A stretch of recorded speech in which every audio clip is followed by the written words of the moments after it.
Begitu juga dengan orang yang meninggal dunia, mak ayah kita yang meninggal dunia, adik-beradik yang meninggal dunia, ada anak ada yang meninggal dunia, semua dapat pahala korban. Ini kaedah kita menyebarluaskan pahala korban. Nama orang meninggal dunia tak boleh masuk. Saya jumpa lagi ada isu-isu, ada juga ada surau tanya, Ustaz, ni ada orang nama Allah Yarham. Allah Yarham mana meninggal lah. Mana boleh. Kenapa tak boleh tuan-tuan? Sebab orang meninggal dunia tak boleh berniat. Orang meninggal dunia kita tak boleh nak minta izin. Sebab apa? Kita nak buat korban untuk orang lain, kita kena beritahu, kena minta izin. Kalau masjid ni dapat lembu YB bagi contohnya, kita kena letakkan nama 7 orang. Bukan sekadar letak nama, kena beritahu kepada orang tu, minta izin. Ni kita dapat lembu daripada YB, saya nak letakkan nama tuan untuk sebagai peserta korban. Boleh? Okey, boleh. Dan kita main letak nama saja. Kalau untuk anak yang kecil-kecil, itu tak apa. Itu atas tanggungjawab wali dia. Ni kena jaga. Maka kena niat yang sebegitu. Kalau misalnya kata tak ada orang datang, misalnya kata dalam 7 orang nama, ada seorang tak datang. Maka yang in charge, dia perlu ambil tanggungjawab untuk berniat sebagai wakil niat. Ataupun dalam 6 orang yang datang ni, lantik seorang, awak niat untuk awak, nanti sekarang awak niat pula untuk ni sebulan ni yang tak datang ni. Dengan kaedah niatnya, saya sertakan tu. Nombor 3 tu. Kalau tengok situ pada nombor 3. Niat wakil peserta korban. Sahaja aku niat korban sunat satu bahagian daripada lembu ini untuk nama Haji Ali bin Abu contohnya. Kerana Allah Ta'ala. Maka orang tadi dia mewakilkan kepada orang yang tak datang. Maka terhasillah korban. Ni kena buat betul-betul. Saya letakkan juga lafaz niat wakil ni pada tukang sembelih. Okay, saya nak beritahu. Dari segi hukumnya boleh. Kita wakilkan niat korban ni kepada tukang sembelih. Dari segi hukumnya boleh. Tapi dari segi praktikalnya, bagusnya jangan. Sebab apa tuan-tuan? Sebab tukang sembelih ni dia dah konsentrate fokus dia kepada penyembelihan.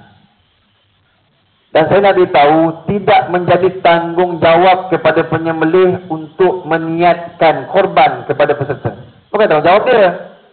Dia tanggungjawab dia sembelih je. Kalau dia masuk bahagian dia dah kena, dia kena niat untuk dia. Dia tidak ada tanggungjawab untuk meniatkan korban bagi peserta. Yang kena adalah jawatan kuasa. Letakkan sama-sama in charge untuk lembu A, lembu B. Dia kena tanggungjawab untuk niat. Ketua dia tu. Ketua tu. In charge tu. Person in charge, PIC untuk lembu. Dia kena niat tanggungjawab. Dia kena niatkan bagi orang yang tak datang. Kalau dia tak nak, dia buat macam ni. Orang yang datang, ada 6 orang yang datang tu, salah seorangnya dia suruh. Kalau orang tu tak nak, dia kena ambil tanggungjawab tu. Bukannya tukang sembelih. Takut nanti bagi pada tukang sembelih pun dah lupa, dia main sembelih je. Dia nak cepat ke misalnya. Kita faham je lah. Lembu ni tak sama perangainya macam-macam. Bila dah ni, okey dah cepat. Kita pun cepat, kita bismillah, Allahu Akbar, cepat je. Niat dah lupa. Dari segi hukum, boleh. Dari segi praktikalnya, jangan. Bagi orang lain. Gitu. Tu orang yang mana duduk main tengok je kan. Duduk rakam je tu. Bagikan dia. Suruh dia. Biar semua orang dia ada rasa, oh macam ni ibadah korban ni macam ni. Baru rasa ni ibadah. Ni bukan pesta apa. Daging lembu ni bukan pesta. Ni ibadah ni. Itu. Tuan-tuan Okey. Baik.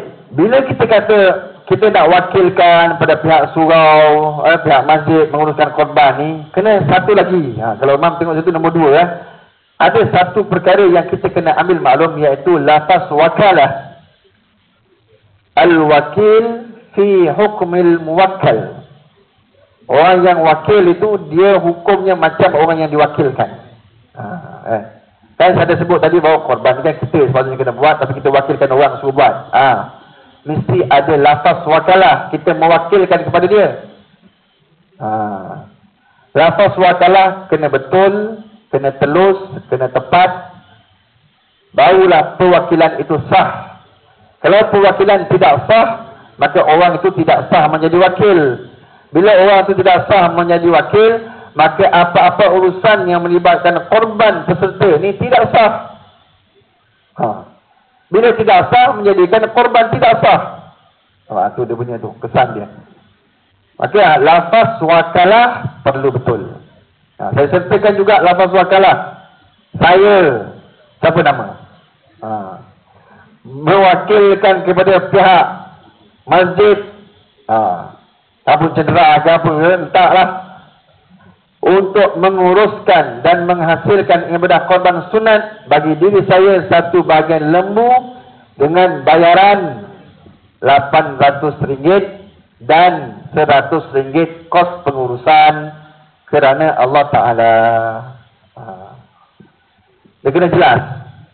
Kalau menang duit lembu tu satu bahagian 800, kena 800. 900.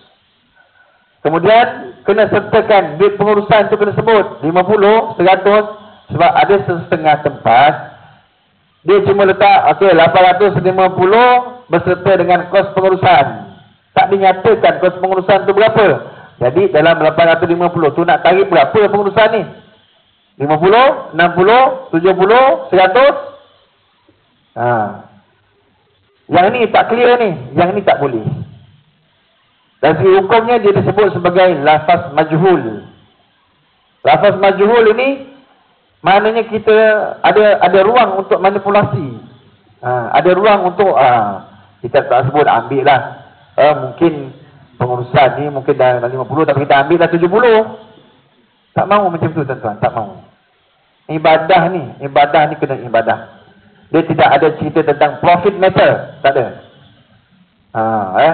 Ibadah, orang wakilkan kita untuk melaksanakan ibadah, maka pastikan dia menjadi ibadah. Dan kena ingat, kos pengurusan ini charge kepada peserta.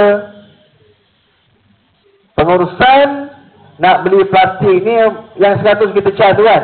Nak beli mungkin nak ikat lembu tu mungkin penyangkut tak ada dah. Kena beli penyangkut, kena beli tali, kena beli plastik. Beliau kena beli besen dan sebagainya. Itu semua charge kepada peserta. Jangan ambil duit masjid. Duit masjid ni kenapa tak boleh ambil tuan-tuan? Kita soal nak buat jamuan. Untuk maknanya kita nak jamu semua ahli orang kampung. Kita buat jamuan guna kos daripada masjid. Itu tak apa. Itu untuk masalah umum. Tapi sekarang ni kita ambil sedikit daripada duit wakaf orang kat masjid. Sedangkan kita nak uruskan, kalau 3 ekor tu lah 21 orang punya urusan. 21 orang punya urusan kita gunakan duit masjid. Tak boleh. Kalau dia makan untuk 200 pintu yang memang ada kat sini, itu untuk orang ramai, untuk orang kampung kita. Boleh guna duit daripada masjid. Habis pengurusan korban, sebab korban kan orang tu yang 7 orang, yang 21 orang, yang 14 orang masuk tu, dia punya pengurusan, maka kena charge daripada dia. Ikutlah kita kata nak 100 ke 200 ke, ikut kita lah. Boleh ambil juga sedikit daripada terkumpulnya duit pengurusan tu untuk ambil untuk utility masjid yang kita gunakan, air, api, aircon yang kita gunakan sepanjang daripada pagi sampai tengah hari tu, untuk kita charge, ambil daripada situ portion sedikit, boleh. Sebab itu termasuk dalam pengurusan korban. Apa-apa yang terkait dengan pengurusan korban, charge daripada itu. Gitu. Ada setengah masjid, tuan-tuan, dia dalam seminggu lagi nak, seminggu ke sebulan nak korban, dia buka tabung khas. Tabung khas untuk pengurusan korban 1446 Hijrah masjid ni. Jadi orang masuk. Itu lagi cantik. Itu lagi cantik. Maknanya kita tak gunakan duit masjid, kita gunakan duit orang yang orang tu dia derma memang untuk korban. Di samping mungkin kita charge sedikit daripada peserta, kita gunakan campur dengan duit yang kita buka tabung. lagi cantik. Yang tu sepatutnya. Ini soal pengurusan pun kita kena tahu. Maka maknanya kita charge daripada peserta. Jadi peserta berniat, peserta tengok lembu dia disembelih, kemudian barulah kita terus kepada pembahagian. Setakat tu ada soalan? Ada apa-apa nak tanya? Dia kalau ikutkan dari segi hukumnya, satu ekor lembu kan 7 bahagian. Satu bahagian lembu, satu bahagian peserta masuk ni, dia di situ dia ada bahagian yang wajib untuk asnaf. Mana 7 orang ni, dia semuanya ada bahagian yang wajib setiap orang tu. Maka satu orang tu dia mesti keluarkan sekurang-kurangnya tidak kurang daripada 300 gram. Tak banyak mana pun sebenarnya 300 gram. Mana sekati je? Bukan. Sekati ni banyak ke? Sekilo ke sekati? Ada sekilo? Sekati. Itu yang dia macam ni. Seketul daging, dia istilahnya seketul daging yang boleh dijadikan jamuan sekali jamuan, yang boleh dijadikan jamuan sekali jamuan bagi keluarga yang kita bagi tu. Gitu. Sekali makan. Dengan sekali makan. Maka ulama mengatakan maknanya satu bahagian tu ada 300. Maknanya kalau seekor lembu 2 kilo 100. Tak boleh kurang daripada 2 kilo 100. Kita katalah 3 kilo. Maknanya seekor lembu tak boleh kurang daripada 3 kilo. Kita kena keluarkan untuk pembagian fakir miskin. Tak boleh kurang. Lebih lagi bagus. Dalam pengurusan pembagian korban ni satu hal juga tuan-tuan. Ada orang yang dia buat 3 ekor lembu, dia pun sembelih semua, lapar semua, cincang apa semua, campurkan sekali, lepas tu masukkan dalam bekas, dalam plastik, sekilo-sekilo, lepas tu kan dia bagi 3. Dia buat macam tu. Ini salah. Ini tak betul. Sebab apa? Okey, kalau misalnya katalah kita dah bagi 3. Okey, satu bahagian tu kita nak bagi pada asnaf. Kita tadi sembelih ni 3 ekor. Pasti ke dalam 1/3 yang bungkusan yang kita nak bagi pada asnaf ni sudah pun mewakili daripada ketiga-tiga ekor lembu? Itu persoalan dia. Kita pasti ke dia datang daripada ketiga-tiga ekor lembu? 3 ekor lembu ni dia niat daripada orang yang berbeza. Lembu A 7 orang yang lain, lembu B 7 orang yang lain, semuanya niat korban. Setiap lembu itu dia ada bahagian yang wajib kena bagi kepada asnaf. Kita pasti ke semua itu datang daripada ketiga-tiga? Kalau misalnya dia datang daripada seekor lembu saja, 2 lagi tak sampai, maknanya 2 ekor lagi itu tidak tercapai korban dia. Dan itulah dari segi pengurusannya kena ada satu stesen khas untuk bungkus untuk asnaf. Kita ada 5 ekor, okey, siap je. Okey, kita nak keluarkan berapa? Kita putuskan dalam mesyuarat dengan peserta dan tentangkuasa. 1 ekor lembu kita nak keluarkan berapa kilo ni untuk asnaf? Kita katalah kalau 20 kilo. Lembu A 20 kilo, letak ni tempat untuk asnaf. Lembu B 20 kilo, pergi sini. Lembu C 20 kilo, semua pergi sini. Petugas tu untuk pembagian asnaf saja. Plastik warna kuning. Plastik warna kuning.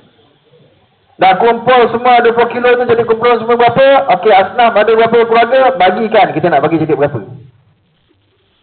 Kan? 2 kali 5 ada 100 kilo. Contohnya.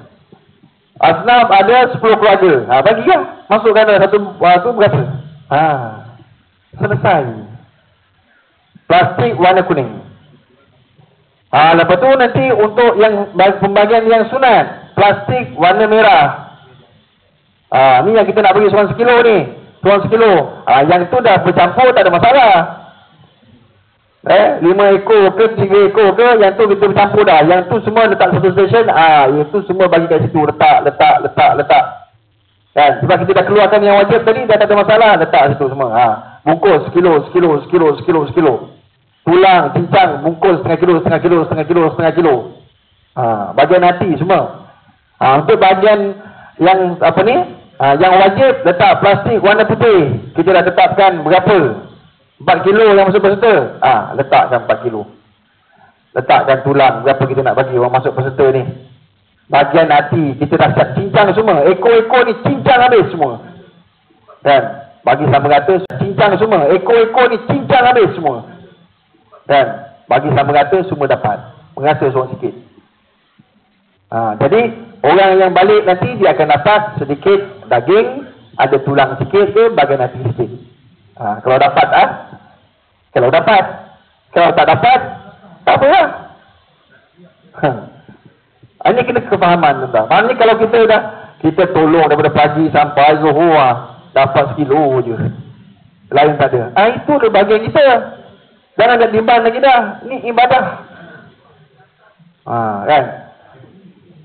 Pahala ni. Pahala apa ni? Pahala kita menguruskan dan kita menghasilkan korban orang. Tu kita pandang yang itu. Kita ni menolong orang untuk menghasilkan korban dia. Tercapai niat orang untuk korban. Masya Allah. Tuan. Pahala yang Allah. Itu yang kita nak. Pahala besar. Yang Allah janjikan. Yang tu kita nak. Sebab itulah Ustaz Azri Hashim Al-Bidani ini dia selalu sebut, orang yang menguruskan korban perlu uruskan dengan takwa. Orang yang datang tolong kena takwa. Yang menyembelih datang dengan takwa. Semua mesti datang dengan kefahaman ilmu dan takwa. Baru dia jadi. Kalau tidak nanti, tu lah.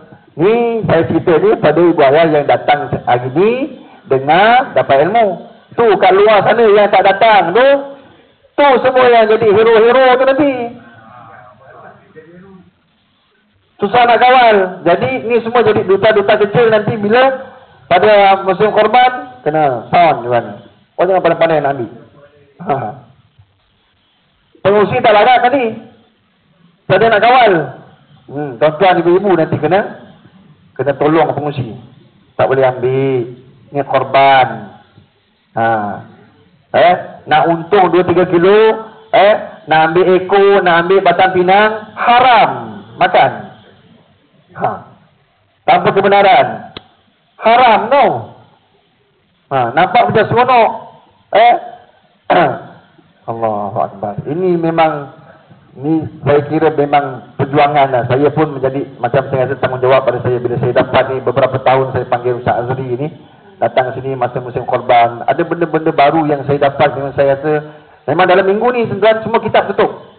Saya kuliah mana-mana semua tutup. Saya memang cerita tentang korban. Sebab saya rasa satu tanggungjawab pada saya. Saya kena beritahu benda ni pada masyarakat. Setakat mana yang mampu lah. Yang ada itu masa dia datang 18 dan 19 tu, 17 dan 18 bulan 5 itu tu, ada video-video yang ada sesi di Masjid Al-Azim saya luaskan dalam grup-grup supaya orang dengar. Faham. Ada benda-benda baru macam kita sebut lafaz majhul tadi, itu kita tak pernah dengar. Lafaz majhul. Dalam wakalah kita memberikan dua perkataan, iaitu mengurus dan menghasilkan korban. Mengurus dan menghasilkan korban. Walaupun dalam lafaz wakalah, masjid-masjid itu semua macam-macam. Kan? Tapi dengan menggunakan dua kalimah itu sudah merangkumi. Maknanya orang yang wakil ni, dia boleh pergi beli, dia boleh pergi uruskan lembu datang dan sebagainya. Saya pernah jumpa ada satu lafaz wakalah. Kat mana ni? Allahu Akbar. Dia sebut macam nama tau. Sekejap. Saya nak kongsi. Okey. Ada satu lafaz, saya Salmiah binti Ramli mewakilkan kepada Samsul bin Abu Samah bagi menyempurnakan korban sunat bagi diri saya pada tahun ini kerana Allah Ta'ala. Cuba tengok pada lafaz ni. Ini lafaz wakalah. Ini nama Samsul juga. Samsul ni pengurusi surau. Dia pengurusi surau tau. Pengurusi korban. Saya Salmiah binti Ramli mewakilkan kepada Samsul bin Abu Samah untuk menyempurnakan korban sunat saya. Lafaz wakalah ni apa dia punya kesan dia? Manusia yang namanya Samsul ni, dia mesti kena sembelih lembu tu. No, dia pengusi korban. Orang bagikan, wakilkan kepada dia dengan kalimah pula untuk menyempurnakan korban sunat bagi saya. Maka itu dia kena sembelih. Dia tak boleh pula ambil orang lain kena sembelih. Dia kena sembelih. Sebab itu dalam lafaz saya menyebutkan bahawa ni lafaz ni saya nak beritahu, lafaz ni saya telah pun bincang dengan Ustaz Azri. Saya minum dekat Yasin Bestari hari itu sebelum ada sesi last di kilang berapi kat Melimau tu. Kata, Syekh, kita kena kumpulkan lafaz-lafaz yang untuk niat korban ni supaya kita boleh bagi kepada orang awam dan semua dapat kefahaman yang sama. Saya buat, dia sebut, saya type, dia check. Ini dah yang saya dapat ni, tuan-tuan. Ni yang dapat. Maka lafaz wakalah ni yang kata mengurus dan menghasilkan, ini dalam kitab. Dia kata, dia ambil lafaz dari kitab. Itu membawa maksud maknanya jami', maknanya sebut sikit je, mengurus. Mengurus ni merangkumi semua lah. Maknanya dalam mengurus dan menghasilkan korban, bukan tertanggung kepada pengusi korban kena sembelih. Maknanya bila dia mengurus dan menghasilkan, dia cari orang untuk sembelih, itu dikira mengurus dan menghasilkan. Tapi kalau dia dah sebut kepada nama individu, kepada Samsul bin Abu Sama untuk menyempurnakan korban, Samsul ni kau kena sembelih. Jangan main. Itu dia kesannya dalam lafaz wakalah. Lafaz wakalah ni maknanya kena clear betul-betul. Dari segi kita memindahkan lafaz itu kepada orang yang nak buat kena betul. Kemudian dari segi jumlah tadi kena sebut 800 untuk harga lembu, 100 untuk pengurusan. Kemudian saya nak tambah lagi, kalaulah misal kata tuan lembu dia berbesar hati, bermurah hati bagi diskaun. Oh, masjid ambil banyak dengan saya ni, 10 ekor. Saya kurangkan sikit lah. Tolak campur kali bagi. Yang tadi asalnya kita kutip RM800, dah jadi 750 satu bagian. Ada baki 50. 50 itu perlu diisytihar. Okay, tuan-tuan, kita punya lembu ni dapat sedikit off berapa ratus. Jadi tuan-tuan adalah daripada 800 tu jadi 750. 50 ni kita nak isytiharkan, nak beritahu nak dijadikan sebagai, sama ada tuan-tuan bersetuju untuk dijadikan sebagai pengurusan korban, ataupun nak masuk dalam tabung masjid, ataupun tuan-tuan nak semula. Kalau ada yang nak semula RM50, bagi. Kena bagi, tuan-tuan. Tapi kalau yang minta balik tu memang kalau suka saya buat macam tu, ada yang nak, ada yang nak, tak apalah, bagi. Bagi. Yang nak refund balik kan, ada. Ada yang kata, okey, kita ni lah untuk pengurusan korban. Baru kita masukkan dalam pengurusan korban. Mana clear, tuan-tuan? Antara kita dengan peserta clear. Peserta puas hati, kita pun puas hati. Tak ada apa-apa yang tertanggung kita dengan dia. Ini baru betul. Maknanya dari segi hukumnya betul, dari segi pengurusannya pun betul. Percayalah, tuan-tuan, kalau misal kata surau kita ataupun masjid kita buat dengan kaedah yang betul, tahun ni contohnya 5 ekor, tahun depan selesai jadi 10 ekor. Orang nak masuk. Saya ada tempat surau 11 ekor, masjid 3 ekor. Ada dekat-dekat dengan kita juga ni. Sekarang kenapa? Kerana orang seronok dengan pengurusan yang baik daripada surau tersebut. Pengurusan dia sangat cantik. Memang dia tak lagi. Setiap tahun sekarang ni dah 10 ekor, 11 ekor. 10 ekor, 11 ekor. Masjid 3 ekor, 4 ekor, 3 ekor. Pengurusan orang nak tengok. Kan? Sebab pengurusan kita ni, pertama kita bertepatan dengan hukum. Yang kedua kita cantik pengurusan kita. Yang ni yang kita nak. Maknanya dari tahun ke tahun kita perbaiki. Mana-mana yang ada kekurangan kita perbaiki. Kita tak mau lagi dah dalam pengurusan korban ini kita ikut pengurusan yang lama-lama, menjanjikan pengurusan korban kita tak betul. Yang sudah tu sudahlah, tak apa. Kan? Yang ni kita dah tahu, dah ada ilmu, kita buat yang terbaik. Dia okey. Lembu yang adanya kecacatan, kecacatan ni dia kalau ikutkan tidak boleh bawa korban.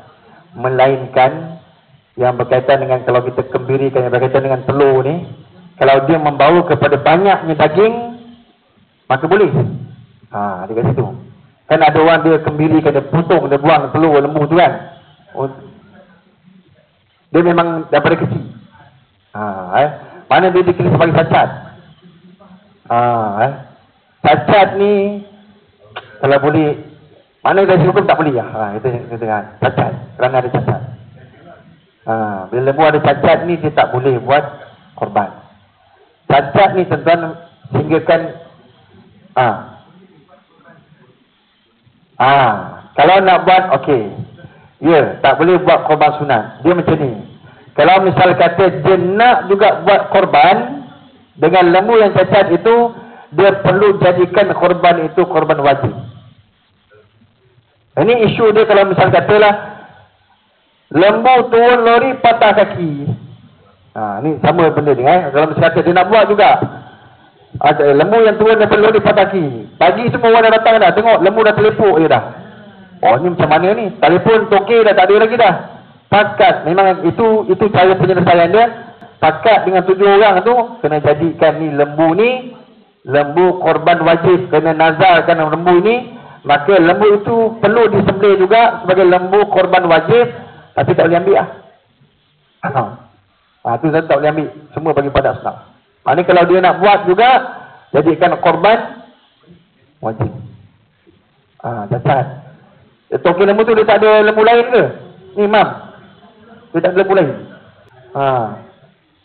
Dia dah niat. Tapi pasal dah ada kesesatan tu kan, bagusnya ambil yang lain lah. Ambil yang lain lah. Sebab dia tokey lembu kan. Kata janganlah. Itu pun saya pergi ke kandang kambing, ada juga jenis kambing itu. Dia kata ni Ustaz boleh tak? Kata bagusnya janganlah. Saya cakap kan, kita nak terbaik, kita ambil yang betul-betul sihat. Malah kalau tak dia, walaupun dia tidak melibatkan kurangnya daging macam tanduk patah kambing kan patah, tak boleh.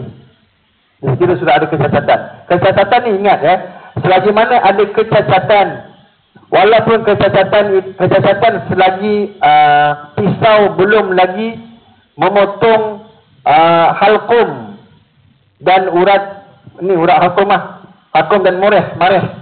Halqum dan marih ni selagi belum terpotong, berlakunya kecacatan, maka lembu itu tidak sah untuk korban. Contohnya berlaku rontaan. Kita sembelih orang yang pelang kepala ni terlepas. Kepala lembu dah mengipai-ngipai macam tu, kena dekat pisau, kena dekat parang, putus telinga. Belum lagi putus ni, tak boleh buat korban, tuan-tuan. Itu kena jaga-jaga ya. Orang yang pegang kepala lembu, kena betul-betul. Sebab kadang-kadang ada situasi kan, balas lembu ni menyembuh sampai ke muka kadang. Lepas tu bila dia terbanyak, kita lepaskan. Kepala lembu dah macam tu kena pula. Tu kena jaga tu. Kena jaga.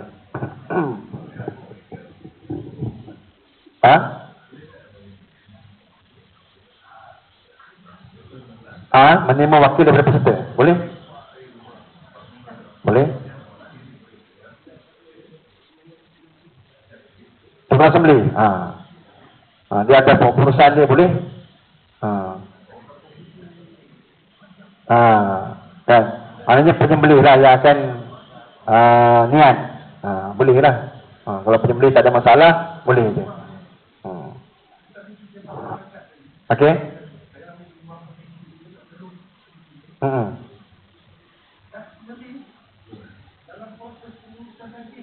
Oh, pasal. Tak boleh tu. Sebab dia telah nak niat pun dah selesai dah sembelih. Nak tukar niat kepada korban nazar pun dah tak boleh. Itu sudah jadi sembelihan biasa tu. Mana tak terhasilnya korban. Itu jadi sembelihan biasa. Maknanya bagi mana kita ambil peringatan bila kita pilih lembu, kena tengok betul-betul lah. Lembu, kambing kena tengok betul-betul. Telur cukup tak cukup.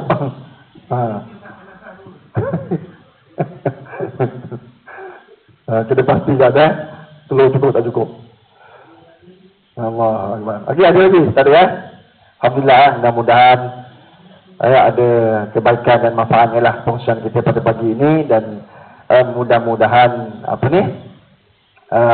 pengurusan korban kita pada tahun ini Allah permudahkan segala urusannya, dan mudah-mudahan semuanya menjadi Allah ganjarkan dengan pahala untuk kita semua.